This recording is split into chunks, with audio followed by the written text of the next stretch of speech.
The exhibition is testimony to the saying, one man's junk is another man's treasure. All artists recycled materials to create their masterpieces, including this funky frock made out of empty Nicorette packages. We've got beer cans, old magazines, discarded plastic bottles and old kitchen equipment used to create the most fantastic and fascinating objects, and most of them are quite practical. Among the other items, a chandelier using a discarded punch set and a stylish lamp that was once a hoe. Newcastle Region Art Gallery is hosting the first exhibition before it tours nationally. Amanda Bolger, NBN News.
The surf didn't come much tougher or treacherous at North Wollongong last weekend, with broken boards and boats the order of the day. To Ironman though, they were near perfect conditions. The crowd loved it. We loved it, especially when it wasn't us out in the water, when there was the other competitors out in the water getting smashed. But mate, it's more fun when there's a bit of a wave. But what has been stopping Adrian Tobin and the other Ironman? Zane Holmes, the teenager winning the last 2 rounds. Zane's a great competitor, good young competitor. You know, he's one of the guys of the future. In the ski, Peter Scott has a much-awaited rematch with Jim Walker, the man who beat him in the same event 2 weeks ago. Jimmy's a old sparring partner from years ago, and he's back and he's very fit and he's very focused on this series, so he's going to be hard to beat, but he's definitely beatable. Bookies have Franco Conquest at unbackable odds tomorrow night for the $20,000 Intercity Pace at Maitland. Quoted at 4 to 5, the next best is Nancy Brandon, but the promising 3-year-old gelding from New Zealand will be hard to beat, even after drawing barrier 6. It's called Motocross Masters, but it's teenagers that look to have the wood on older motocross stars this weekend. Riders like Chad Reed, Danny Ham and John O'Porter set to lead the way at Newcastle Speedway tomorrow night, with an expression session also on the cards to thrill the crowd.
Less than 30 players are in the NSL's 300 club, and last night Bob Catlin became only the second goalkeeper to join its prestigious ranks. For the third time this season, the crowd was the second biggest in the club's history, with 7,674 fronting.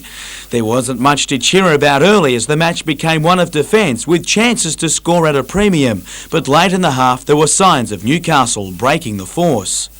Shane Price tested Adelaide again before half-time, but was unable to sneak one past. The second half started like the first finished, with a missed breakers opportunity.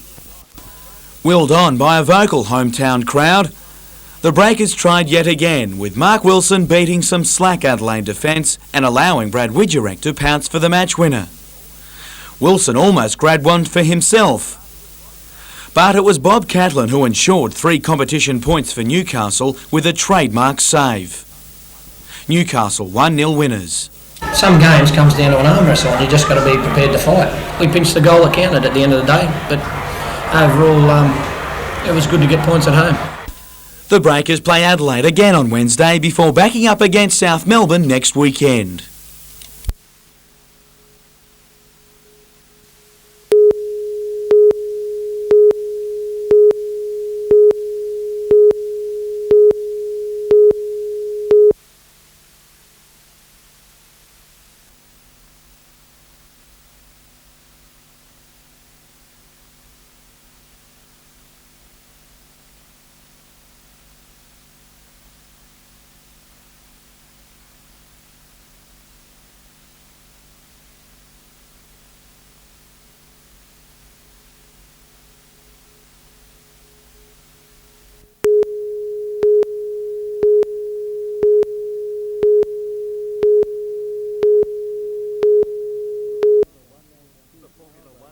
The Formula 1 and 2 powerboats roared onto the harbour today as part of the city's annual Maritime Festival. Drivers from throughout Australia competing on a course in front of the brewery.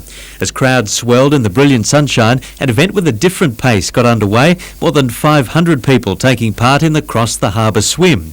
Olympic hopeful Stockton's Justin Norris was first to finish the 1.4 kilometre return trip, his second consecutive win. I've had a pretty tough week. I've been at the World Cup meet in Sydney, where I got second in the 200 fly, and then backing up with New South Wales Open.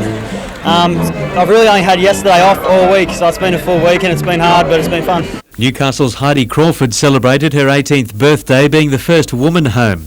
While a gusty southerly breeze kept things cool on the foreshore, the crew of the Lloyd's rescue helicopter displayed their ocean rescue skills. Festival organisers happy about drumming up another popular event. We all hear the terrible stories about Newcastle, you know, the dirty industrial city and all the bits and pieces. It looks a long way from that today, and certainly we have a lot of out-of-town visitors, and I'm sure they'll go away with a very positive impression of this city and its people. Paul Lobb, NBN News.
The opening set of the women's match was as close as they come, going to a tiebreaker. The more experienced Jenny Ann Fetch drew ahead, taking the first set. From there, she breezed through to lead easily in the second, using a full range of shots to take a commanding lead. But Kim Freeburn began finding range late in the game, pulling out some winners of her own. In fact, the Sydney teenager broke Freeburn with some beautiful cross-court winners after saving 3 match points. But Fetch halted the late charge in style, After 5 match points in all, the 22-year-old took the second 6-2 to make it a hat-trick of Newcastle Open titles. To the men's, Newcastle's Shannon Bloom met top seed and Sydney sider Goran Basilevsky in the final and seemed in great form midway through the opening set. Looking much like Leighton Hewitt, it was the Aussie sensation's ability Bloom would most like to have mirrored, as his unforced error count started to stack up. The number 1 seed stormed home over Bloom, taking the match 7-5, 6-4 and the Newcastle title.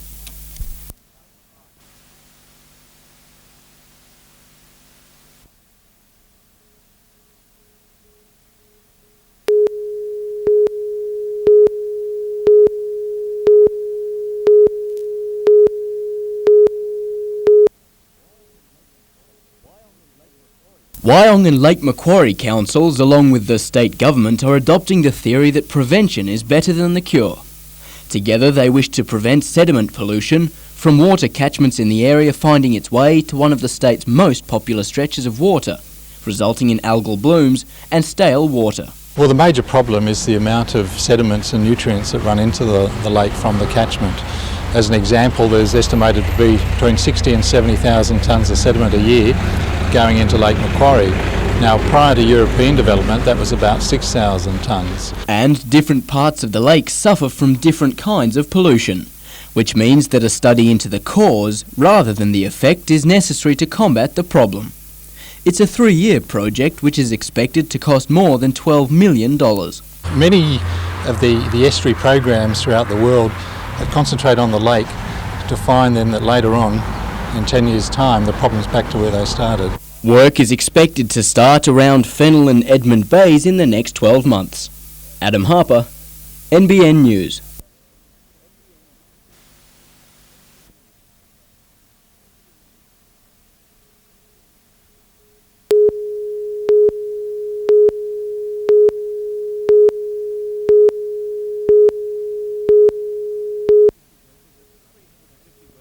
$350 workers at the Rutherford plant were told last Friday they no longer had jobs. The closure of the Maitland district's largest employer has been a devastating blow to the community, as has news that the workers are unlikely to receive their full entitlements. Some of these people are going to be lucky to get 50 cents in the dollar of what's forthcoming to them, and so therefore that's another added problem in addition to the fact of them trying to find work in areas that would be unfamiliar to them. Workplace Relations Minister Peter Reith today said he would take new employment protection legislation to Cabinet, backdated to January the 1st, that would give sacked workers up to $20,000 each in compensation. Trade unions say it's about time. Prior to Christmas, they advocated that they would change, and in fact promised that they would change legislation which would stop this happening after the Oakdale disaster. And we're standing here today. It's happened again. 350 workers look like losing their entitlements. Hunter Development Minister Richard Face today chaired a meeting of union bosses and local politicians in a bid to find ways of helping the workers. They'll stage a re-employment seminar at the Maitland Town Hall next Monday and ask all workers from National Textiles to attend. Paul Lobb, NBN News.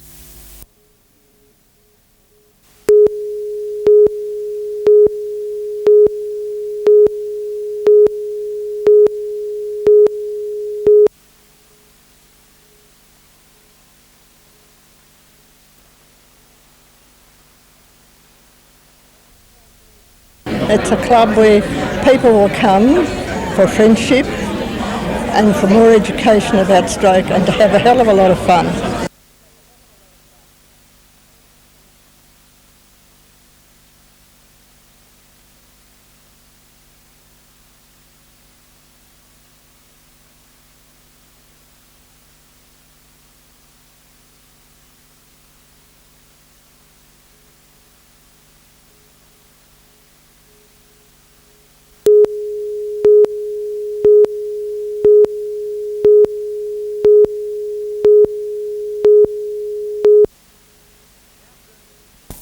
Now firmly in the NSL Top 6, the Breakers will get a real test of just what it takes to stay in semi-finals contention over the next few weeks. First, a return bout with Adelaide on Wednesday night.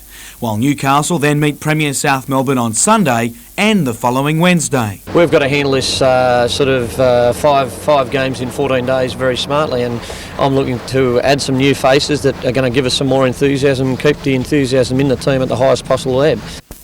Chris Tancheski and Damien Smith won't make the initial trip south for the Adelaide clash, but will head down for the game against South Melbourne.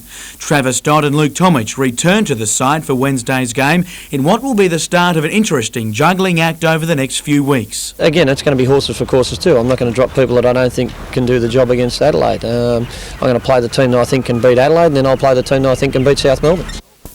And it's South Melbourne that most worries coach Sterry after the Premiers were thrashed 6-0 overnight by Sydney Olympic, the scoring begun by ex-breaker Scott Thomas. It's a frightening time to draw the champions 4 times in the next, second half of the season. And the club has launched an internal investigation into allegations a club official is involved in a raffle ticket scam. It's understood a letter was sent to the club advising it that the official had been winning the $500 raffle prize each week. Jim Callanan, NBN News.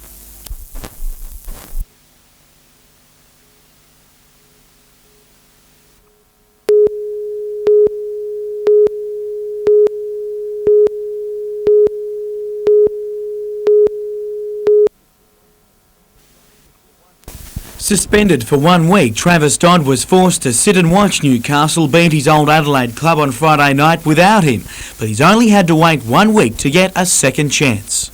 Having a week off, it was very difficult watching the boys play them last week, but we came away with a win, so I'm happy for the boys as well. And the midfielder has a point to prove against his old club as well. Most definitely looking very forward to it, so hopefully I'll pull out a screamer and I'll be very happy with that. However, his flatmate Luke Tomic hasn't been as lucky. After being recalled to the squad, he was forced out last night with a groin injury.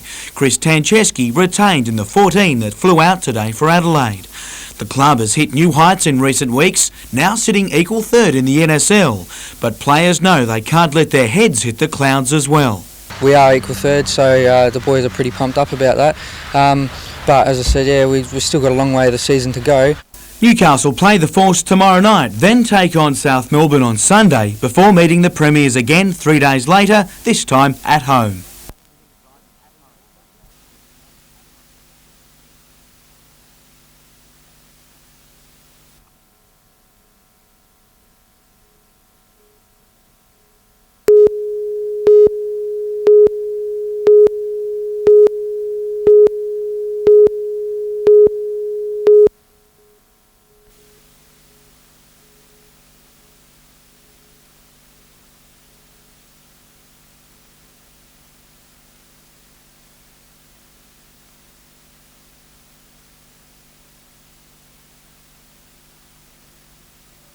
Significant concern from the community was dust emissions, then by all means.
Initially graded as a fullback some years ago, Adam McDougall relished playing back in the role in the trial against Burleigh and showed he hadn't lost much of his ability at the back.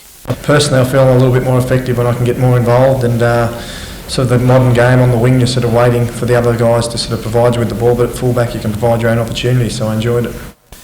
It impressed coach Warren Ryan so much he's already planning when regular number 1 Robbie O'Davis returns. Well, I've had some thoughts about what we're going to do when Robbie comes back, and I'm just not going to, not going to talk about them yet. But it might be something a bit new and a bit different.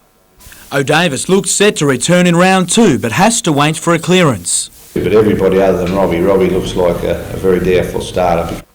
Andrew Johns trained today with his groin injury showing improvement. He told me this morning, he said, look, if we had to play at the weekend, he said, I'd be right, I'd play.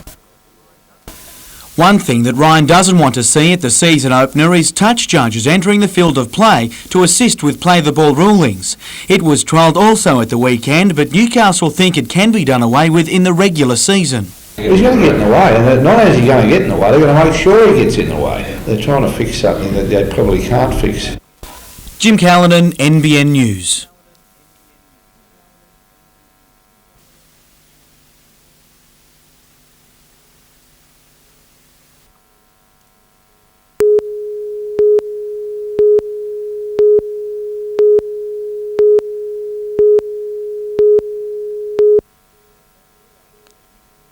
The workers are digging in for a long stay.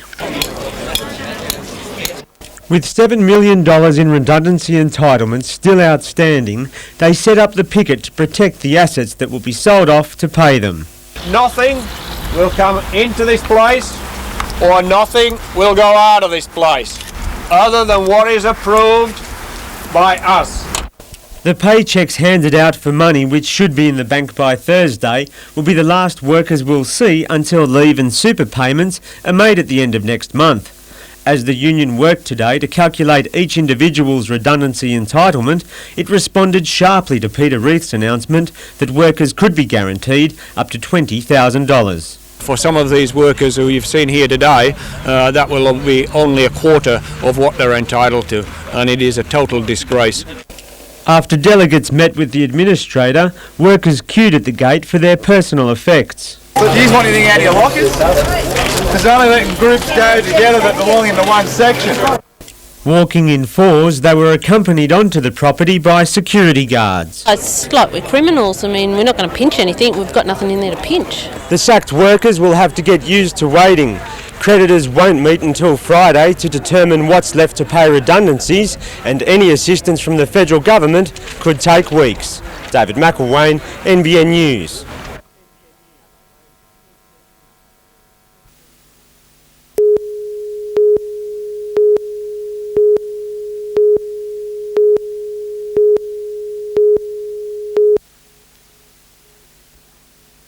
Today, Richard Owens was in his antique store in Newcastle, one of his many business interests. But the 62-year-old Order of Australia recipient has even more charity interests. Over the years, he's raised money for the Salvation Army, Heart Foundation and the Royal Institute for Deaf and Blind Children. I believe very firmly that you have to put something back into the community, and I suppose some of us get a warm and fuzzy feeling by doing that. Paul Harrigan was also honoured with an OAM, one of rugby league's most capped players. This award more than measured up. I think this one's the best because it just sort of, I suppose, bypasses rugby league a little bit, and something we're very proud of, and something that, I suppose the kids as they grow up, be proud of their dad.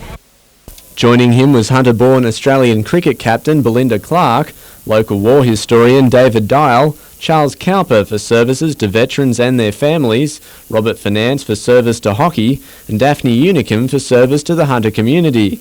Williamtown Wing Commander David Thompson received a Conspicuous Service Cross. Thelma Harvey Hamilton was another OAM recipient for her work with the aged. Together with her group, the 60s Plus, she holds concerts for the Hunters elderly.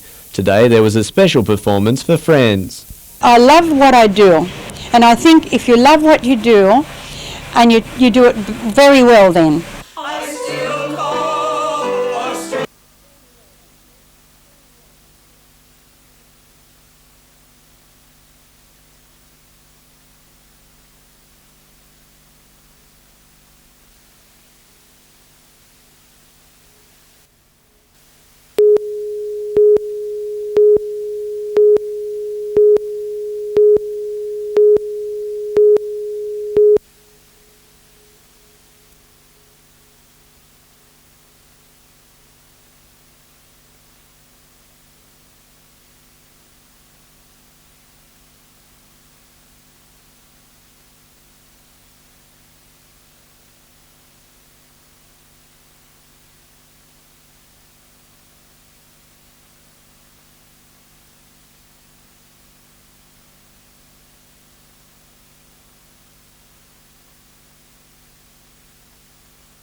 It's a big birthday, so a double helping is what it takes to celebrate Australia Day at Raymond Terrace. For mums and dads, flag tapping fun took over. The Williams River was awash with history and Australian flags as the fleet of prawn trawlers sailed by. Train rides a blast from the past for children swept up in patriotic fervour. Modern day fun wasn't forgotten, with BMX stars laying it all on the line. But the feature of the day, thong tossing for kids of all ages. At Fly Point, Nelson Bay, children lined up against Australians born half a century before them for the annual Billy Cart Derby.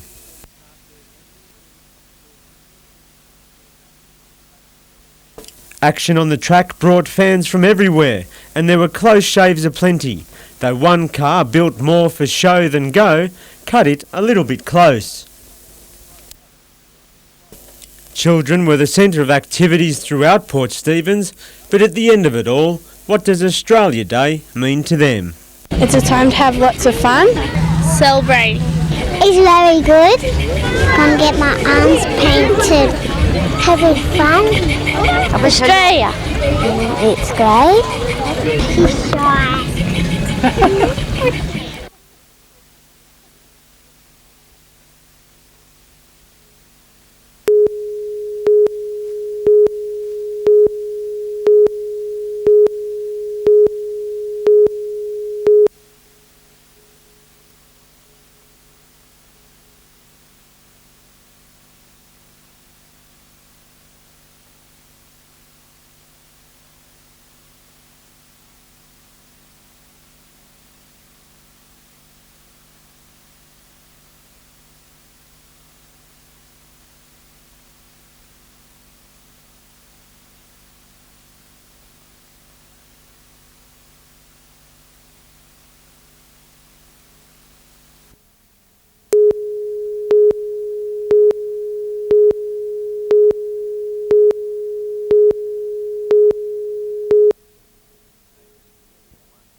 Nathan Smee had won every leader car event at Newcastle Speedway this season until last night. Andrew Wright had his eyes on the Hunter Valley Gold Cup and drove like a man possessed, Smee falling foul of the traffic. Wright went on to take the win, the cup, and more than his fair share of $3,500 in prize money. Up-and-coming Lismore ace Mark Robinson was out to stamp his dominance on the V8 Dirt Modified class and was living dangerously. Robinson survived that tangle and went on to make his mark.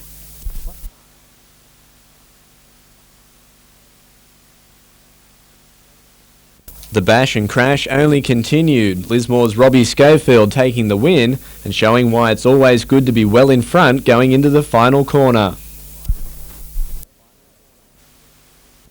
Colin Baldwin, NBN News.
Like every other major conflict of the 20th century, Australia sent its young men and women to unknown foreign shores to wage war. But Vietnam was an unpopular conflict, one that not only subjected the service personnel to horrific wartime trauma, but when they came home, they were treated with ridicule. And that's left a painful legacy no other Aussie veteran has had to endure. Yeah, I think those things that they probably weren't recognised for the efforts that they put in. CEO at Newcastle's Lingard Hospital, John brought together veterans last night who've all participated in the only post-traumatic stress disorder program outside of Sydney. There's some drug abuse that needs to be addressed. I think these guys have had these feelings bottled up inside them for all these years, and now they can express those feelings, and they've got counsellors, they've got people they can go to talk to about their experiences, share those experiences with other colleagues that truly understand what they're going through.